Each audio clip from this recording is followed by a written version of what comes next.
Hey everyone, it's Nikki from Rustic Restyle, transforming your home one piece at a time. And it's a murky old day here in North Canterbury, New Zealand, with the fog and mist sort of hanging around the trees. It's actually quite pretty, but cold and damp, you know how it goes. So I'm in the workshop having a little bit of time trying to keep warm. But it is winter, and that's what we get, isn't it? Anyhow, I digress.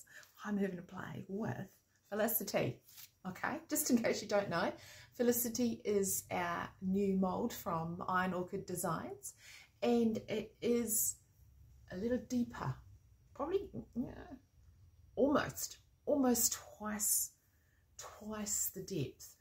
And also you'll notice on the sides of our moulds now, they have IOD'S Felicity and copyright, which copyright registered, which is a way of hoping to stop those cheapies doing the copies and not paying for designs or any of those things that the original owners do. However, I digress. IOD molds, amazing, really sturdy, tough silicone. You can bend and mould. You can put it in the oven up to a certain temperature. Don't quote me on what that might be just off the top of my head, but if you want to know, please just leave a comment and I'll do my homework on that one for you. Also, they have that lovely micro rim. You can see there's a built-up edge just on the edge of every design, and that helps when you're applying your IOD air dry clay. Gives you something to smooth off against, and also a nice flat edge for when you're pouring your resin. Now Felicity and I have been having a little bit of fun because I just could not help myself. It's so good to get these molds that are a bit deeper, and the roses, the details are just absolutely amazing. Now I have had, you know, I couldn't help myself, I had to have it plain. Which one? That's the thing. Which one is it? There's so many beautiful pieces in here. And I've got one there. Which is it? I think that it is that one. Yep. Maybe. Yep, I reckon. They're all lovely. So I'm pretty sure it's that one there. And I've popped it on a tin, painted it black, highlighted the gold, and used our etiquettes bits and pieces around the top. Isn't she gorgeous? And look, you know, just so much fun and so easy to do. But anyway, I digress. That's the Felicity mould, and look, the depth on that is just gorgeous. Also, she comes with this long one here, and just looking at it, you can see there's a lot of detail. There's lots of little flowers and bits and pieces, but you never really can tell until you pull it out. Now this is the clay. The other wee rose with the gold was actually resin, but let me see if I can't show you some of the details on there. Now I also have one of the etiquettes foil transfers on here, the lovely gold. It's just amazing, and there's a bit of a texture in the background. No, too hard to see on the camera. Oh, things are falling around here, but I'm going to glaze that, so we will have a look at that another time. In the meantime, Felicity's doing her thing here, and I thought what we might do is pop a little resin mold together. I have got so much stuff on here. This is my workspace where I've got all these little techniques. I've got this lovely box here, and it was all sorts of wonderful colours, and but inside it has a ribbon that you lift, and out comes your coasters. So I've given them all a coat of our Sophia mango paint, and then topped it a couple of times with the mango tabletop finish in the flat, which is, you know, it looks very much like a wax. but wipeable, wearable, because I think this is going to be for my mum, and at 94 she knocks things about a bit. So we don't want anything too delicate, but we might just put a rose mould on here. So it needs to be silicone, nice and tough. I must just pick up the stirrer that I threw on the floor a second ago. So our resin is the amazing casting resin, and it dries white. Okay, when you mix it, I'll show you that in a minute. It's a 2-part resin, and is so easy to use. So let's have a look what we've got. We come with part A, which is nice and clear, alrighty, and it comes with a couple of these cups with measuring pieces on the side, and there's a stirrer stick in there as well. And then we get part B, which is quite noticeably different because it's yellow. Yeah, I'll give that a little zhuzh up there. Okay, so we want exactly this same part A and part B, so half and half mixed together. I'm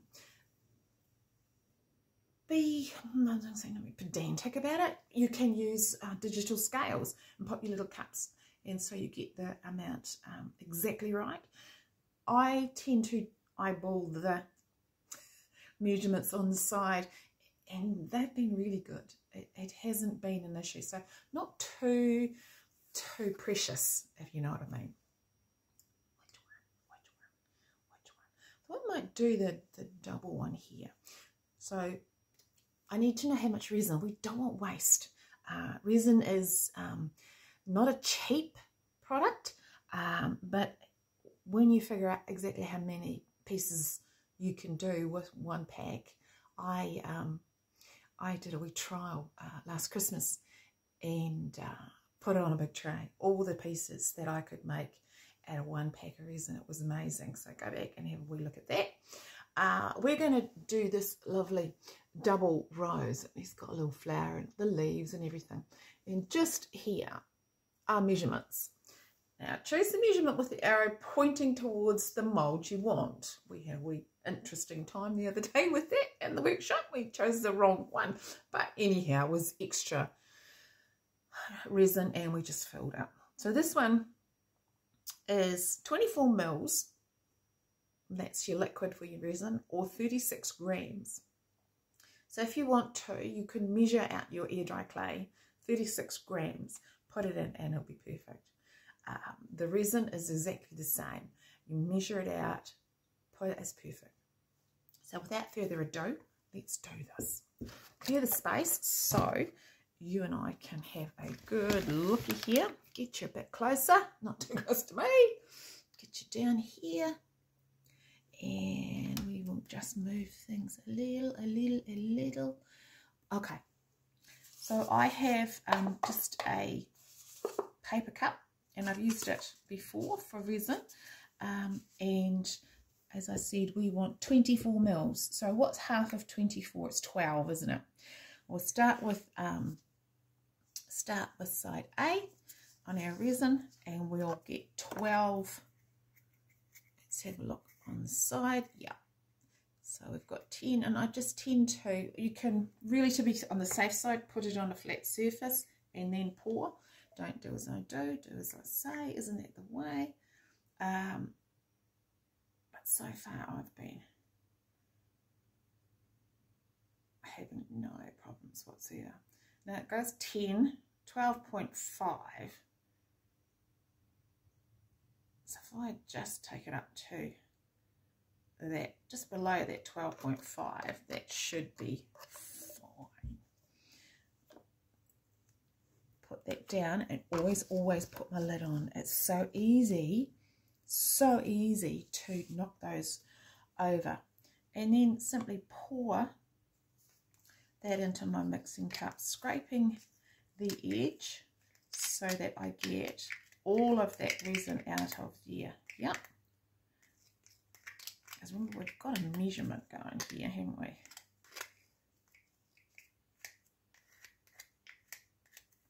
Use a different cup for each one.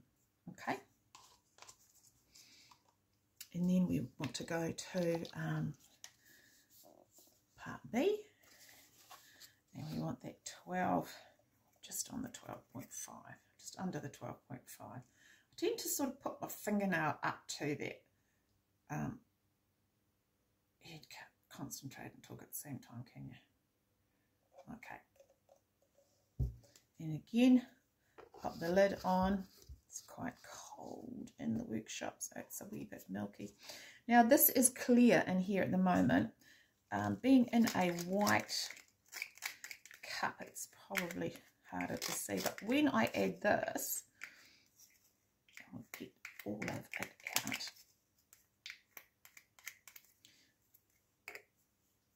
It starts to go milky.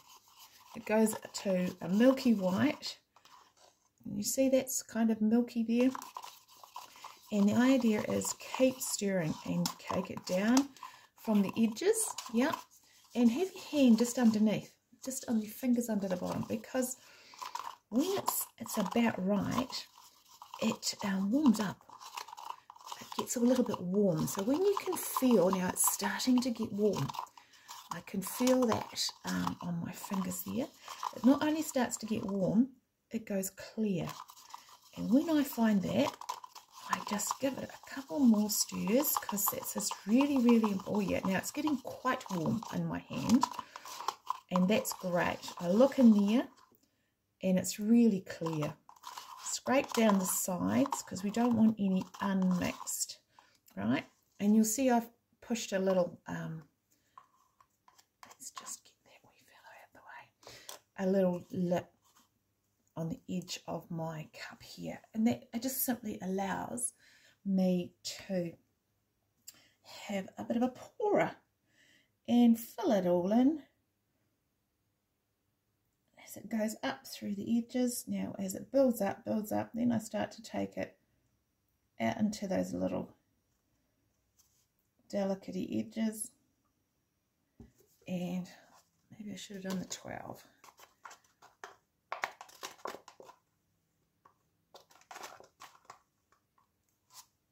We haven't quite, have we? Oh yeah, we have actually. So I get my wee stirrer and just pull that out. And it's important to get your mould on a flat surface. Maybe not got it quite flat here, but that's perfect. Look, absolutely perfect.